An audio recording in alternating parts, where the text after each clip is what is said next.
समस्त को प्रभु जीशुख्रीष्टर मधुमय नाम बराबर आंतरिक नमस्कार। ख्रीष्टर प्रिय भाई भौणी मैंने आपण मैंने थंबनेल देखिए आप जानी सारी जब क्यों विषय पर मु कथबार्ता करने जाऊँगी।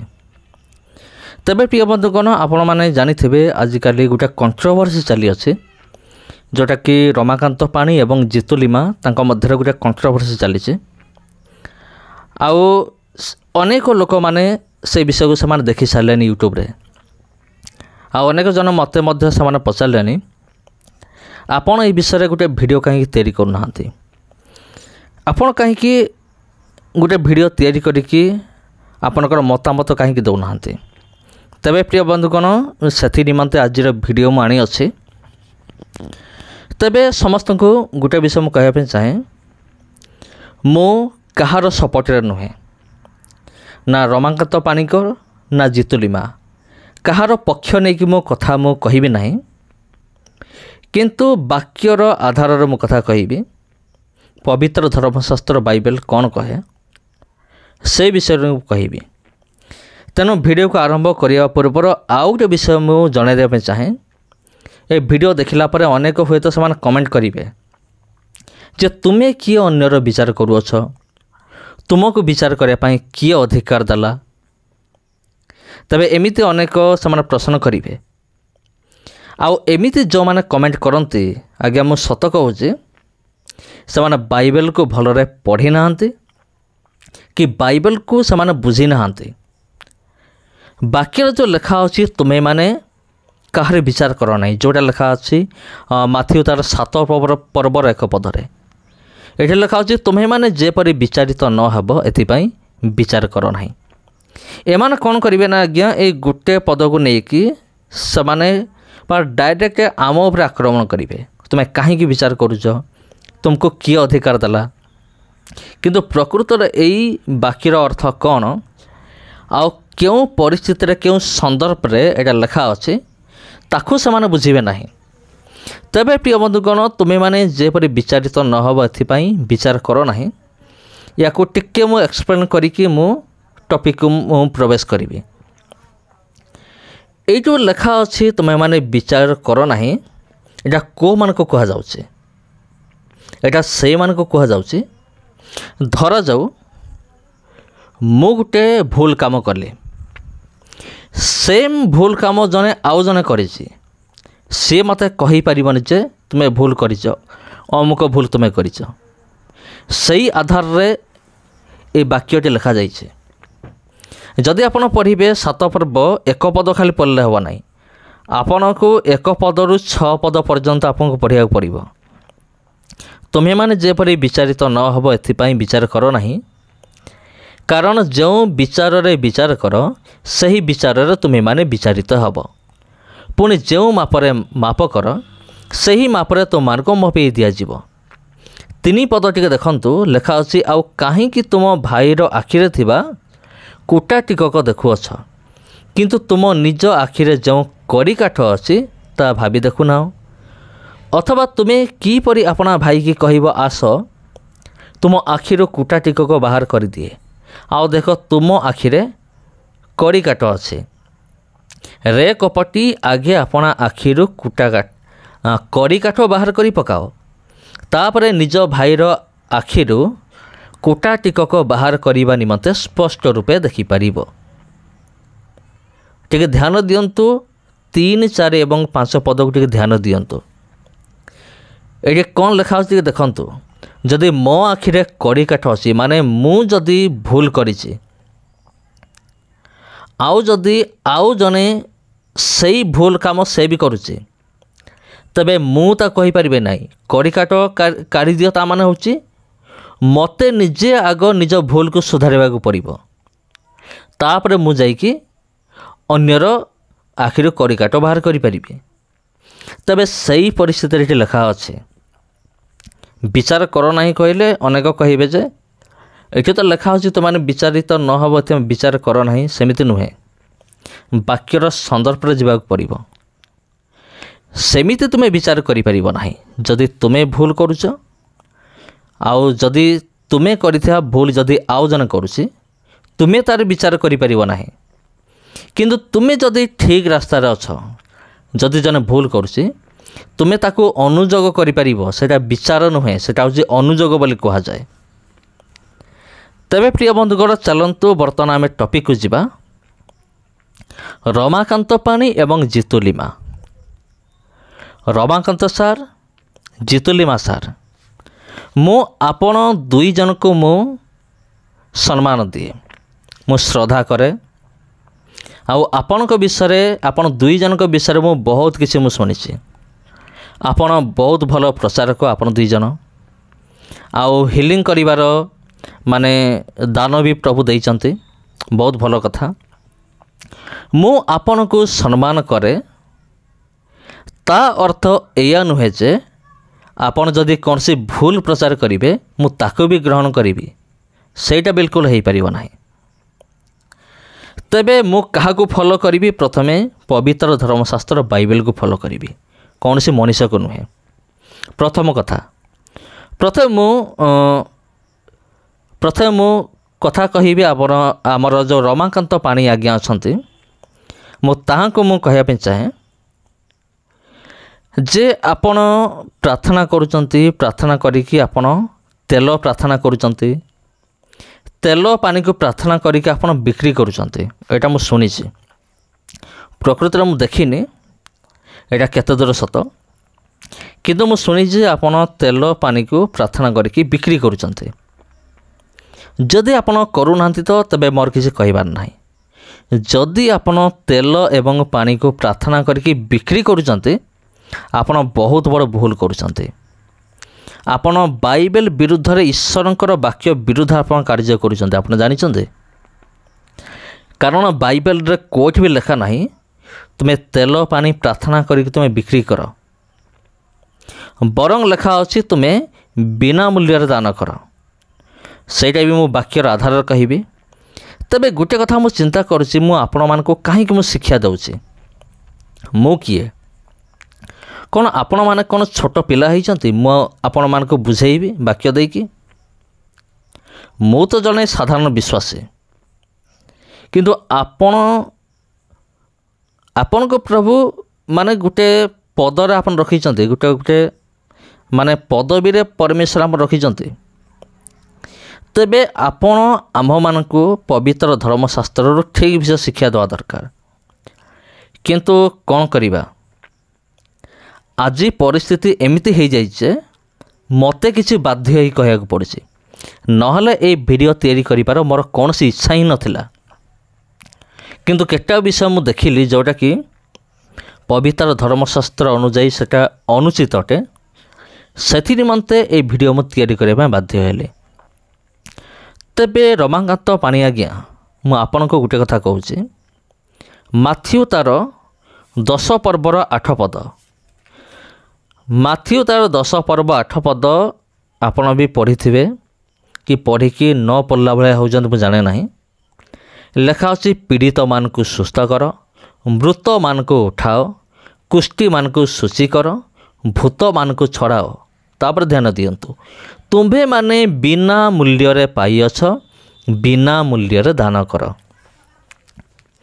ଯଦି ଆପଣଙ୍କର ସେବା କାର୍ଯ୍ୟ ଭିତରେ ଯଦି କିଏ ସ୍ୱ ଇଚ୍ଛାରେ ଆପଣଙ୍କୁ ଦାନ କରୁଛନ୍ତି, ତେବେ ମୋର କିଛି କହିବାର ନାହିଁ। କିନ୍ତୁ ଯଦି ଆପଣ ପ୍ରାର୍ଥନା ପାଣି, ପ୍ରାର୍ଥନା ତେଲକୁ ଯଦି ବିକ୍ରି କରୁଛନ୍ତି, ତେବେ ବହୁତ ବଡ଼ ଭୁଲ ଆପଣ କରୁଛନ୍ତି, ଏଇଟା ମୁଁ କହିଦେଉଛି। ତେବେ ପାଣିକୁ ବ୍ୟବହାର କରିବା ଏଟା କୌଣସି ବାଇବେଲରେ ହିଁ ନାହିଁ, ପାଣିକୁ ପ୍ରାର୍ଥନା କରିକି ଦେବା। ଆପଣ କହିବେ ଯେ ତେଲ ତ ଅଛି, ତେଲକୁ ଆମେ ଦେଇପାରିବା, କିନ୍ତୁ ତେଲକୁ ଆମେ କେମିତି ଦେବା ପ୍ରାର୍ଥନା କରିବା, ତାର ମଧ୍ୟ ଗୋଟେ ପ୍ରୋସେସ୍ ଅଛି, ତାର ଗୋଟେ ପ୍ରକ୍ରିୟା ଅଛି, ଯେଉଁଟା ଲେଖା ଅଛି ଯାକୁବ ତାର 5 ପର୍ବର 14 ପଦ 15 ପଦ।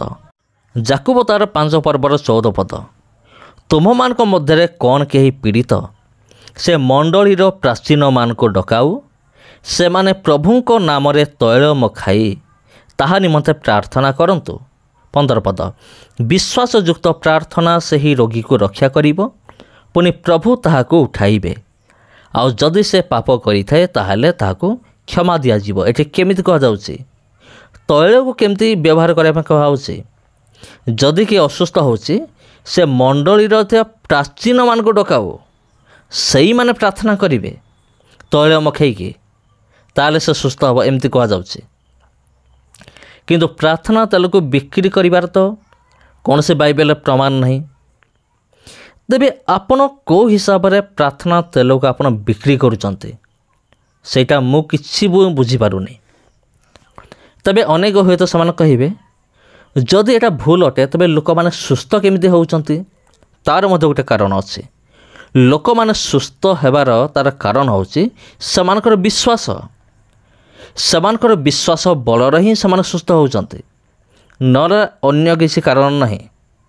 ନା ତେଲରେ ଶକ୍ତି ଅଛି, ନା ଜଳରେ ଶକ୍ତି ଅଛି। ଶକ୍ତି କେଉଁଠି ଅଛି?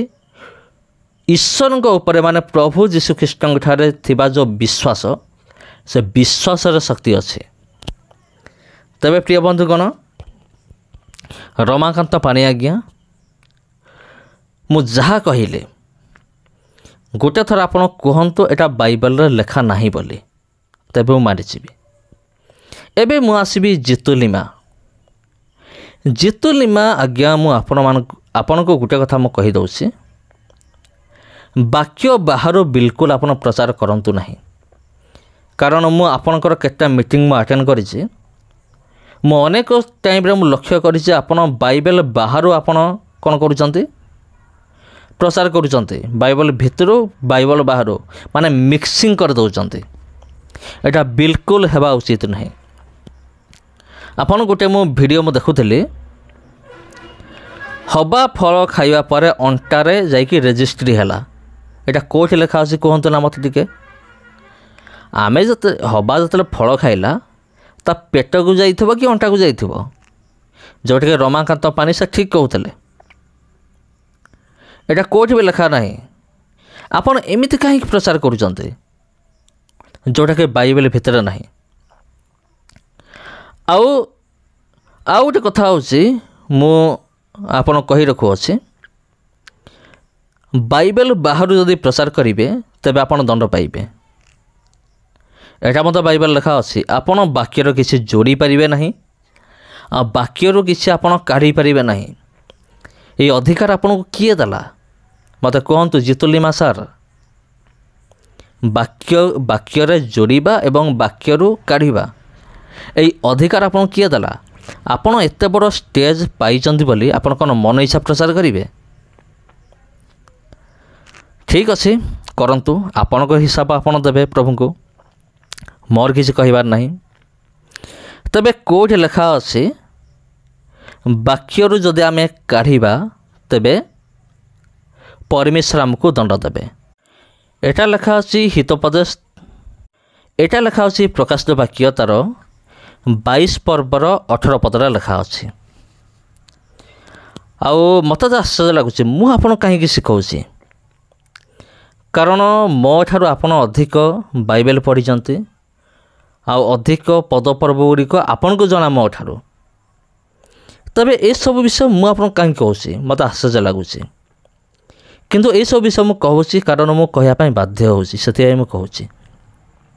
ଏଠି ଲେଖା ଅଛି, ଯେଉଁମାନେ ଏହି ପୁସ୍ତକର ଭାବବାଣୀ ସବୁ ଶ୍ରବଣ କରନ୍ତି ସେମାନଙ୍କର ପ୍ରତ୍ୟେକ ଜଣକୁ ମୁଁ ସାକ୍ଷ୍ୟ ଦେଇ କହୁଅଛି, କେହି ଯଦି ଏହିସବୁ ସଙ୍ଗରେ କିଛି ଯୋଗ କରେ ତେବେ ଏହି ପୁସ୍ତକରେ ଲିଖିତ କ୍ଲେଶ ଗୁଡ଼ିକ ଈଶ୍ୱର ତା ପ୍ରତି ଘଟାଇବେ।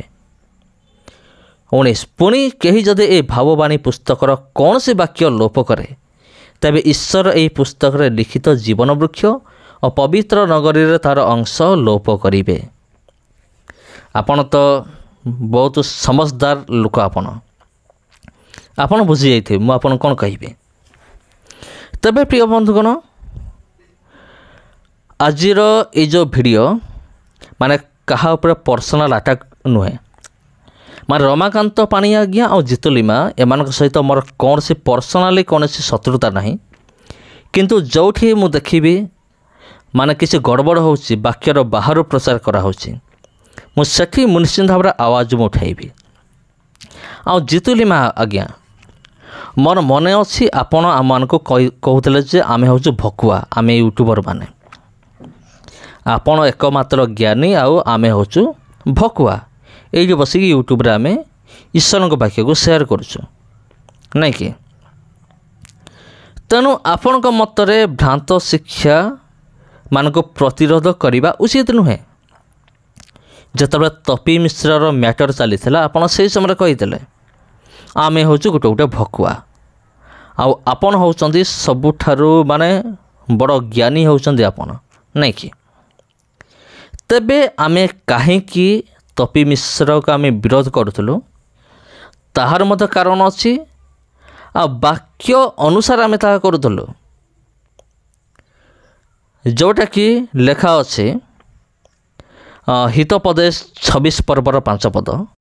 ଏଠି ଏମିତି ଲେଖା ଅଛି, ମୂର୍ଖକୁ ତାହାର ଅଜ୍ଞାନତା ଅନୁସାରେ ଉତ୍ତର ଦିଅ, ନହେଲେ ସେ ଆପଣା ଦୃଷ୍ଟିରେ ଆପଣାକୁ ଜ୍ଞାନୀ ବୋଧ କରିବ।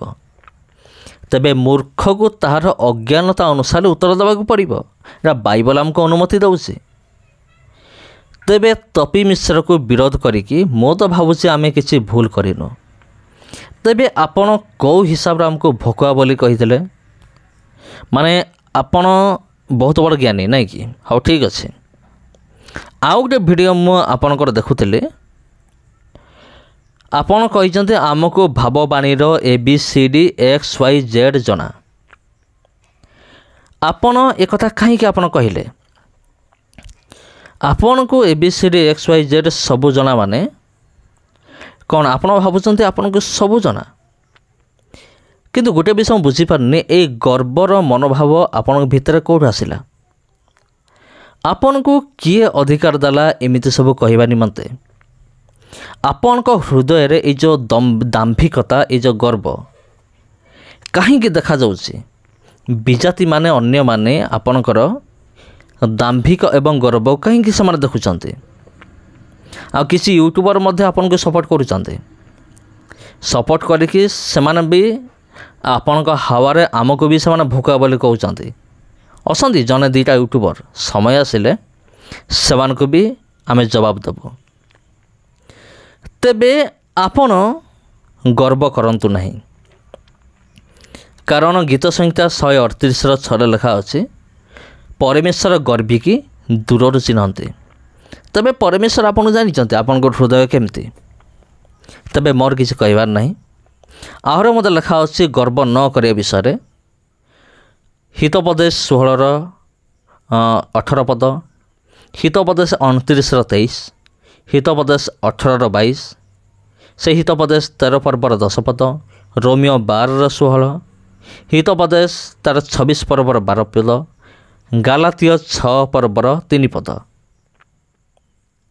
ଏ ସମସ୍ତ ଜାଗାରେ ଲେଖା ଅଛି ଗର୍ବ ନ କରିବା ବିଷୟରେ ଲେଖା ଅଛି, ପୁରା ଆଜ୍ଞା ଦିଆଯାଇଛି। ତେବେ ଆପଣଙ୍କ ହୃଦୟରେ ଗର୍ବ କାହିଁକି ସ୍ଥାନ ପାଉଛି ଏଇଟା ମୁଁ ବିଲକୁଲ ବୁଝିପାରୁନି। ତାପରେ ଆଉ ଗୋଟେ ବିଷୟ ମୁଁ ଦେଖିଲି, ରମାକାନ୍ତ ପାଣି କୁଆଡ଼େ ଆପଣଙ୍କ ପାଖକୁ ଯାଇଥିଲେ, ଆଉ ଆପଣ ତାଙ୍କୁ ଦେଖାଦେଲେ ନାହିଁ, ଆପଣ ତାଙ୍କୁ ସାକ୍ଷାତ କଲେ ନାହିଁ। କିନ୍ତୁ ମୋର ଗୋଟେ ରିକ୍ୱେଷ୍ଟ ଆପଣମାନଙ୍କୁ, ରମାକାନ୍ତ ପାଣି ଆଜ୍ଞା ଆଉ ଜିତୁ ଲିମା ସାର୍, ଆପଣ ଦୁଇ ଜଣ ମାନେ ବସିକି ଗୋଟେ ମାନେ ଡିସିସନ୍ ନିଅନ୍ତୁ, ମାନେ ଡିସ୍କସନ୍ କରନ୍ତୁ ଏଇ ବିଷୟରେ। ଏଇ ଯେଉଁ କଣ୍ଟ୍ରୋଭର୍ସିକୁ ଆପଣ ଦୟାକରି ଆପଣ ବନ୍ଦ କରନ୍ତୁ, ଏଇଟା ମୋର ଆପଣମାନଙ୍କୁ ବିଶେଷ ଅନୁରୋଧ। ତେବେ ପ୍ରିୟ ବନ୍ଧୁଗଣ, ସମସ୍ତଙ୍କୁ ଆନ୍ତରିକ ନମସ୍କାର। ଆଜି ପାଇଁ ଏତିକି, ପୁଣି ଭେଟ ହେବ ଆପଣଙ୍କ ସହିତ ଆଉ ଗୋଟେ ଭିଡ଼ିଓରେ। ନମସ୍କାର।